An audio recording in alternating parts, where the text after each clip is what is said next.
नमस्कार दोस्तों, आप देख रहे हैं रिपोर्टर जी और मैं हूं आपका दोस्त और होस्ट राज के वर्मा। आज हम बात करने वाले हैं एक ऐसे इंफ्रा प्रोजेक्ट की जिसके ऐलान से दिल्ली से बावल तक के प्रॉपर्टी मार्केट में सच में बवाल मच सकता है। मोदी सरकार के इस बड़े फैसले से आग लगने वाली है रियल एस्टेट में, खासकर गुरुग्राम, धारूहेड़ा, बावल में। जी हाँ, RRTS यानी रीजनल रैपिड ट्रांजिट सिस्टम, जिसे नमो भारत ट्रेन भी कहते हैं, अब दिल्ली से बावल तक एक्सटेंड हो रही है। दोस्तों, ये कोई छोटी मोटी खबर नहीं, बल्कि एक गेम चेंजर है जो लैंड वैल्यूज, हाउसिंग डिमांड और इन्वेस्टमेंट रेट्स को पूरी तरह बदल सकता है। तो तैयार हो जाइए, क्योंकि आज के इस एक्सप्लेनर में हम step by step facts, research के साथ बताएंगे कि ये प्रोजेक्ट क्या है, लेटेस्ट अपडेट क्या है और प्रॉपर्टी मार्केट पर इसका क्या असर पड़ेगा। अगर आप बायर हैं, इन्वेस्टर हैं या लैंड ओनर हैं, तो ये वीडियो आपके नेक्स्ट डिसीजन को बड़ा इफेक्ट कर सकता है। तो चलिए शुरू करते हैं। RRTS क्या है और ये क्यों बन रहा है? दोस्तों, सबसे पहले बेसिक क्लियर कर लें। RRTS मतलब रीजनल रैपिड ट्रांजिट सिस्टम। ये एक semi high speed railway network है जो दिल्ली NCR के बड़े बड़े शहरों को कनेक्ट करेगा।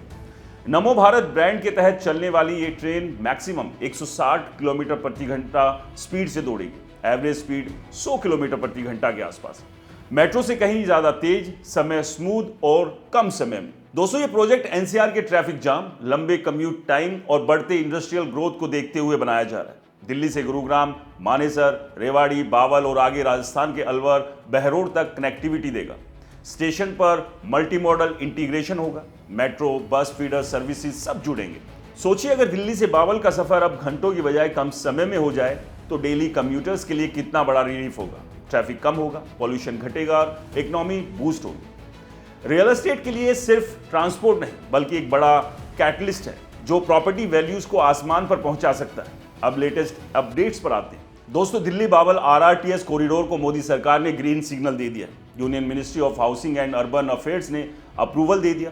पहले प्लान था कि ये दिल्ली से गुरुग्राम तक बने, लेकिन हरियाणा गवर्नमेंट और गुरुग्राम MP राव इंद्रजीत सिंह की डिमांड पर इसे बावल तक एक्सटेंड कर दिया गया।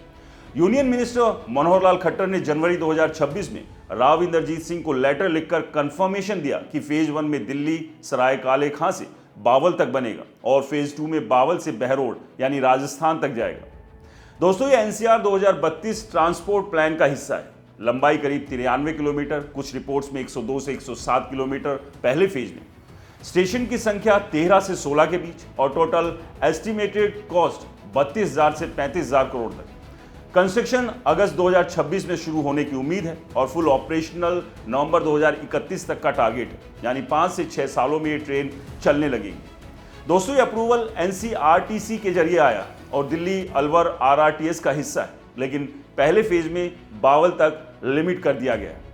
अब असली सवाल गुरुग्राम, धारूहेड़ा और बावल में रियल एस्टेट पर इसका इंपैक्ट क्या पड़ेगा। दोस्तों, यहां से बवाल शुरू होता है। गुरुग्राम पहले से ही मिलेनियम सिटी है। IT hub, corporates, offices, luxury residentials. RRTS से कनेक्टिविटी और मजबूत होगी। NH48 का ट्रैफिक कम होगा, डेली कम्यूट आसान हो जाएगा। प्राइम रेजिडेंशियल और कमर्शियल स्पेस की डिमांड बढ़ेगी, प्राइस अप्रिसिएशन तेज होगा। Dharuhera industrial area, middle class, workers, manufacturing hub, यहाँ अफोर्डेबल हाउसिंग और प्लॉट्स की डिमांड स्टेबल से पॉजिटिव मूवमेंट में आएगी, क्योंकि ट्रैवल टाइम कम होगा। लेकिन असली गेम चेंजर है बावल, साउथ हरियाणा का इंडस्ट्रियल और logistic hub. IIMT Bawal, warehouse, बड़े बड़े इन्वेस्टमेंट्स आ रहे हैं।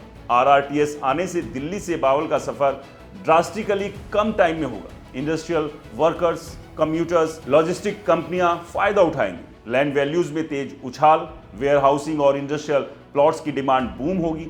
हाउसिंग प्रोजेक्ट्स लॉन्च होंगे। बावल नेक्स्ट बड़ा ग्रोथ नोड बन सकता है, जैसे गुरुग्राम 20 साल पहले था। रियल एस्टेट इंपैक्ट क्या होगा बायर्स और इन्वेस्टर्स के लिए? दोस्तों, ये बड़ा मौका है, लेकिन समझदारी से खेलना पड़ेगा। RRTS स्टेशन के पास 3 से 10 किलोमीटर रेडियस, प्रॉपर्टी वैल्यूज तेजी से बढ़ेगी। अनाउंसमेंट फेज में इंटरेस्ट बढ़ता है, कंस्ट्रक्शन में वैल्यू अप होती है, ऑपरेशनल होने पर पीक डिमांड होगी। रेजिडेंशियल में अफोर्डेबल और mid segment housing boom. Commuters Delhi से बाहर रहकर काम करेंगे। Commercial space, office lease, rentals positive होगा। लैंड इन्वेस्टमेंट में सबसे बड़ा फायदा होगा। स्टेशन कैचमेंट एरिया से 20 से 25% एप्रिसिएशन पॉसिबल लॉन्ग टर्म में होगा। लेकिन दोस्तों, रिस्क भी है। डिले हो सकता है, market cycle, local regulation, investors को अर्ली स्टेज में एंटर करना चाहिए, लेकिन government alignment notification, DPR updates check जरूर करें। दोस्तों, बावल में इंडस्ट्रियल लैंड और वेयर हाउसिंग सबसे हॉट रहा है, तो प्रैक्टिकल टिप्स ये है, आरआरटीएस स्टेशन एरिया को वॉच करें, अर्ली लैंड या प्रोजेक्ट्स देखें, बजट ट्रेंड्स स्टडी करें, रिस्क मिटिगेट करने के लिए लोकल एक्सपर्ट से बात करें। ये प्रोजेक्ट सिर्फ ट्रेन नहीं, इकोनॉमिक शिफ्ट है। कनेक्टिविटी से प्रॉपर्टी डिमांड रीशेप होगी, गुरुग्राम मजबूत रहेगा, धारूहेड़ा स्टेबल ग्रोथ पर आएगा, बावल के रियल एस्टेट में आग जरूर लगेगी। अगर आप लॉन्ग टर्म इन्वेस्टर हैं तो ये कैचमेंट एरियाज देखें, डिलीवरी टाइमिंग और स्टेशन लोकेशन एसेस करें। अगर ये डिटेल एनालिसिस आपको पसंद आया हो तो इसे लाइक करें, शेयर करें और कमेंट्स में बताएं कि क्या आप यहाँ इन्वेस्ट करने की सोच रहे हैं। और हाँ, हमारे चैनल को सब्सक्राइब और फॉलो करना बिल्कुल ना भूलें। दोस्तों, ये वीडियो सिर्फ जानकारी के लिए है, किसी भी तरह की निवेश की सलाह नहीं है, इसलिए कहीं भी इन्वेस्ट करने से पहले मार्केट को अच्छे से जानें, क्योंकि पॉलिसी जो आती हैं कई बार वो डिले भी हो जाती है और उसके चक्कर में कहीं आपकी मेहनत की कमाई उलझ या फंस ना जाए। तो इसलिए हर पहलू को अच्छे से समझिए, किसी अच्छे एडवाइजर से सलाह लीजिए और इसी के बाद अपनी मेहनत की कमाई कहीं इन्वेस्ट कीजिए। नमस्कार।